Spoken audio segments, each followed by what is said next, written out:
ये हम जिस जगह पे खड़े हैं ये उत्तर प्रदेश और मध्य प्रदेश को जोड़ने वाली सड़क है। भारतीय जनता पार्टी ने गड्ढा मुक्त सड़क की बात की थी और 4 साल बीत चुके हैं, 4.5 साल बीत चुके हैं। केवल 4 महीने बचे हैं दोबारा विधानसभा चुनाव होने को और आप सड़क की दशा देखिए। एक भी बार यहाँ पे सड़क का निर्माण या गड्ढा मुक्त जैसा कोई कार्य नहीं हुआ। अब चुनाव नज़दीक है, जिसको देखकर ये लग रहा है कि अब गड्ढों को जो है व्यवस्थित किया जा रहा है, गड्ढों को ढका जा रहा है।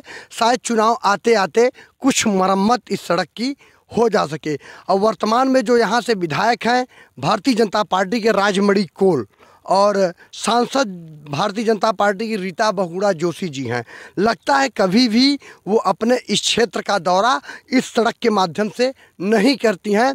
उन तमाम गांवों के लोगों ने जिन्होंने अपना विश्वास राजमणि पे या रीता बहुगुणा जोशी पे जताया था, उनके जनता के विश्वासों पे वो खरा नहीं उतर पाई। अगर खरा उतर पाती तो सड़क की दशा जैसी वर्तमान में है ऐसी देखने को न मिलती।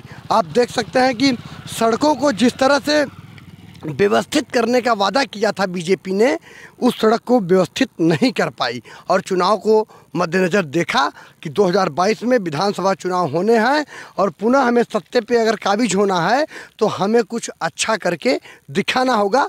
तो उस अच्छे कार्य को करने का प्रयास किया जा रहा है। देखिए इनका प्रयास कितना सफल हो पाता है और जो मौजूदा विधायक होते हैं जिन पे जनता अपना विश्वास रख के वोट देती है, लाइन में लग के धूप में, बारिश में, ठंड में खड़े होकर वोट देने का कार्य करती है, तपती धूप में प्यास से व्याकुल होकर लोग वोट देते हैं जिस तन्मयता और मग्न होकर उत्साह के साथ, क्या उनके उत्साह के साथ खिलवाड़ नहीं खेला जा रहा है? तो क्या हो रहा है आप समझने का प्रयास करिए कि सड़कों की सुविधाएं उस तरह से मुहैया नहीं हो पा रही हैं, लाइटों की व्यवस्था उस तरह से उत्तर प्रदेश में नहीं है, बल्कि सारी व्यवस्थाएं बदहाल हैं।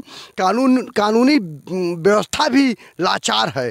कानून का भी राज हम नहीं कह सकते कि कायम है, क्योंकि गरीब को न्याय नहीं मिल पा रहा है पूरे उत्तर प्रदेश में।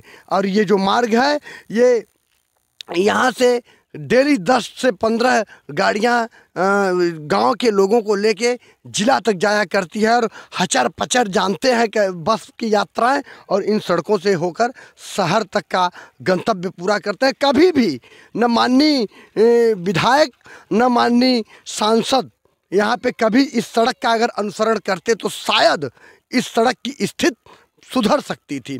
लेकिन कभी भी चुनाव जीतने के बाद न तो माननीय सांसद जी न माननीय विधायक जी कभी भी इन सड़कों को सुचारू रूप से व्यवस्थित ढंग से सुंदर सुडौल मजबूत बनाने के लिए कार्य नहीं किए, न कभी इन सड़क को अच्छा बनाने के लिए, क्योंकि ये उत्तर प्रदेश और मध्य प्रदेश को जोड़ने का कार्य करती है और उत्तर प्रदेश का सबसे ये हाईवे बनने जा रहा है, ऐसा सुनने में आ रहा है कि हाईवे, लेकिन इसकी दशा बद की बदतर ही बनी हुई है। हमें नहीं लगता कि ये कभी इसकी दशा सुधर पाएगी, क्योंकि एक ट्रकों की लाइन लगी रहती है।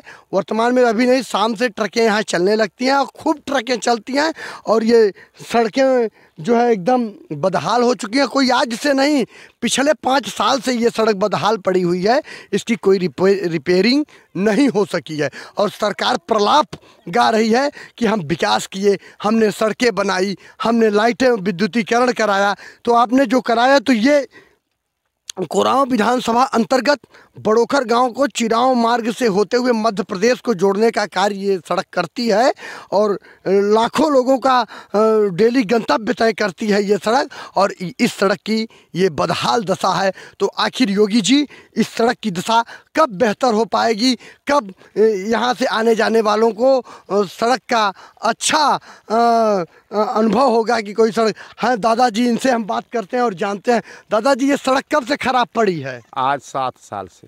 आप क्या चाहते हैं कि ये सड़क कैसी होनी चाहिए? एकदम फिनिश होनी चाहिए। तो ये बताइए कि ये कहाँ से कहाँ जाती है सड़क? ये रतौरा मोड़ से लेकर एमपी को जोड़ती है। एमपी मतलब इलाहाबाद से और रीवा को जोड़ देगी? हाँ, जोड़ देगी।